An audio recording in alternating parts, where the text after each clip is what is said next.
ताकारं भुजगशयनं पद्मनाभं सुरेशं विश्वाधारं गगनसदृशं मेघवर्णं शुभांगं लक्ष्मीकान्तं कमलनयनं योगविद्यानगम्यं वन्दे विष्णुभयभैरं सर्वलोकैकनाथम्।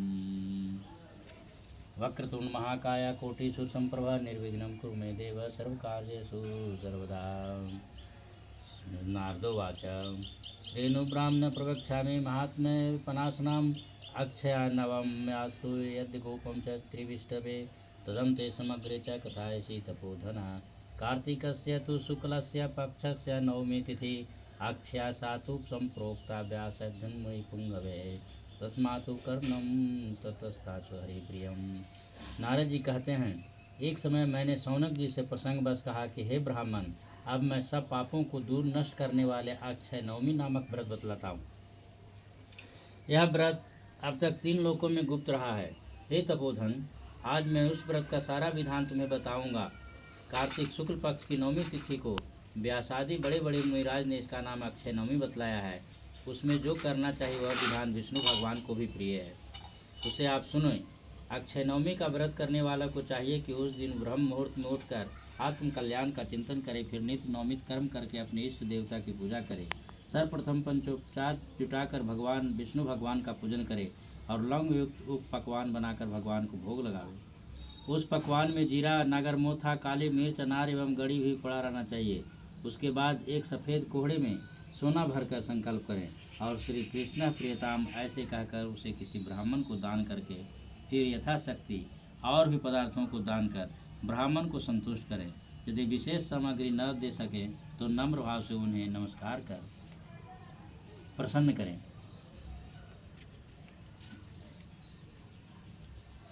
तुला दान करने से जो फल मिलता है वही फल अक्षय नवमी को कुष्मांड दान करने से भी मिल जाता है। कोई मनुष्य बड़े से बड़े पापों तथा समान पापों से युक्त क्यों न हो, यदि वह कुष्मांड दान किए रहता है तो पवित्र हो जाता है और उसे कभी यमलोक का मुँह नहीं देखना पड़ता है।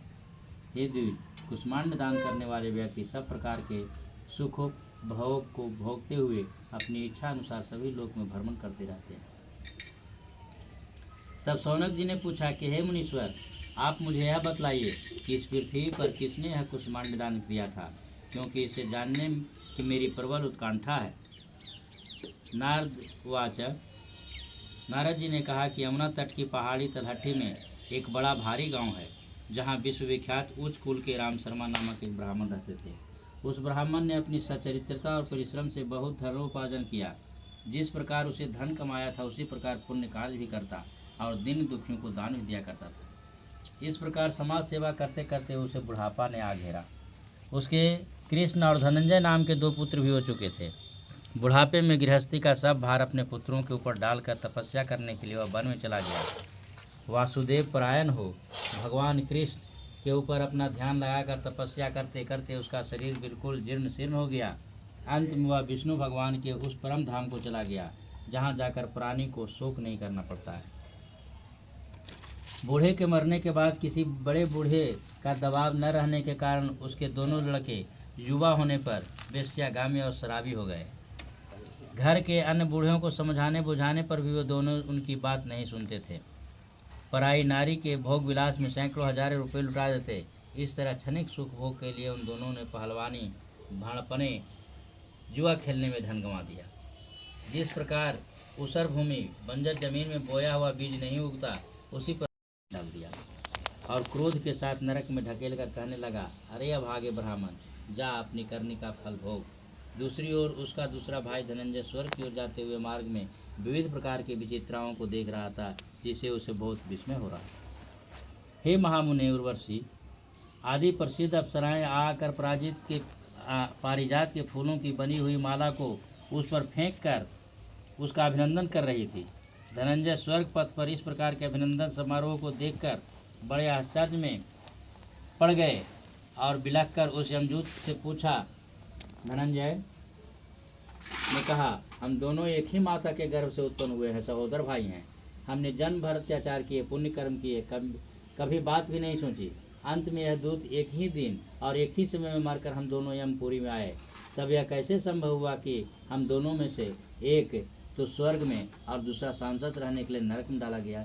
इस बात को मेरे बारे में मुझे बड़ा भारी संशय है। उसकी बात सुनकर जमदूत ने कहा कि हे धनंजय, बहन, माता, भाई, चाचा आदि सब केवल जन्म के साथी हैं, कर्म के नहीं, क्योंकि कर्मों का फल सबको अलग अलग भोगना पड़ता है। जिस तरह सूर्य के कन्या राशि पर जाने पर अपने अपने कुत्तों और कुतियों का परस्पर समागम हो जाया करता है, उसी प्रकार पुत्र और माता, पिता, बेटा, भाई आदि का भी समागम हो जाता है। इसलिए तुम किसी बात की चिंता न करके स्वर्ग की ओर चले चलो। तुम तो बड़े पुण्यात्मा हो, तभी तो पुण्यात्माओं को लोक वैकुंठ को जा रहे हो। तुम्हें नमस्कार है। तब धनंजय ने फिर पूछा कि हे दूत, यह तो बतलाओ, आखिर तुम मुझे किस पुण्यदायक कर्तव्य करने के परिणाम स्वरूप स्वर्ग धाम को लिए जा रहे हो, क्योंकि मेरे समान दूसरा पापी तो पृथ्वी पर न हुआ होगा।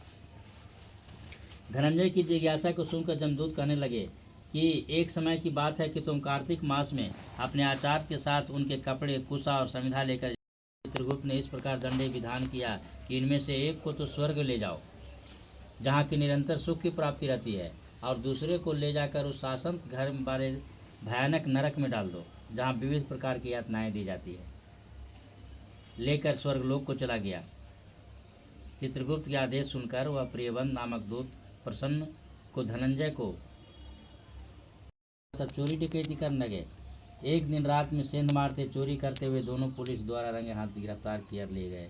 राजा के न्यायालय में उपस्थित किए गए। राजा ने उन दोनों को अपने राज्य से निष्कासन का दंड दे दिया।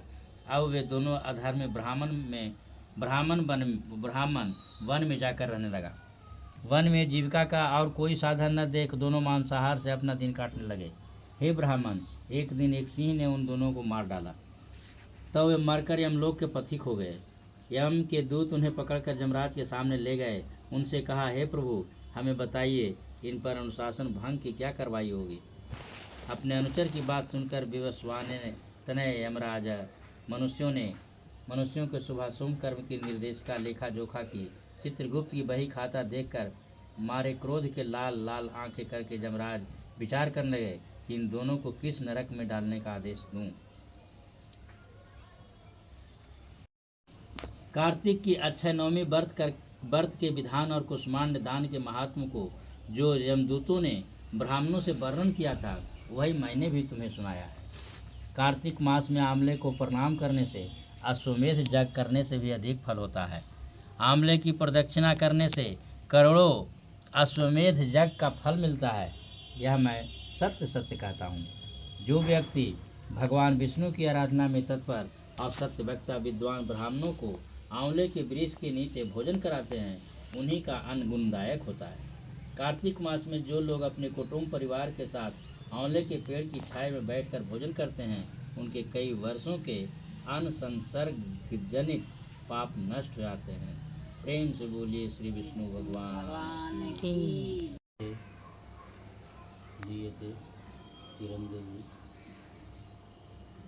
भारद्वाज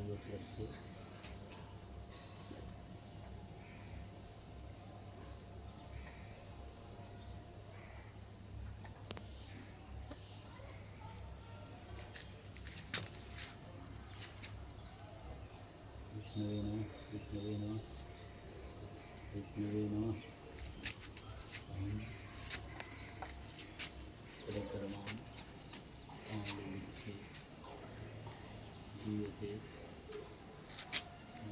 बताओ कि उस भयंकर नरक से हमारे भाई का निस्तार कैसे हो सकता है।